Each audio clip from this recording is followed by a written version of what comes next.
Pemirsa, PJ Gubernur Aceh Dr. Haji Safrizal ZA MSI menyambut positif sosialisasi pedoman produk perbankan syariah Cash White Liquid Deposit atau CWLD yang diselenggarakan oleh Bank Aceh Syariah di Meliku Gubernur Aceh pada Jumat 25 Oktober 2024.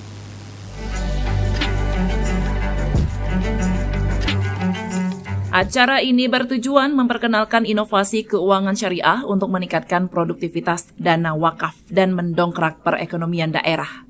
Dalam sambutannya, Safrizal menekankan pentingnya pengembangan sistem keuangan syariah di Aceh sebagai daerah yang menerapkan syariat Islam.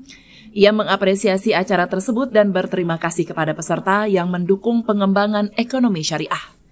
PJ Gubernur juga menyoroti manfaat utama CWLD, seperti meningkatkan kesejahteraan masyarakat, memperkuat kepercayaan terhadap produk keuangan syariah, dan mendukung prinsip tolong-menolong dalam Islam.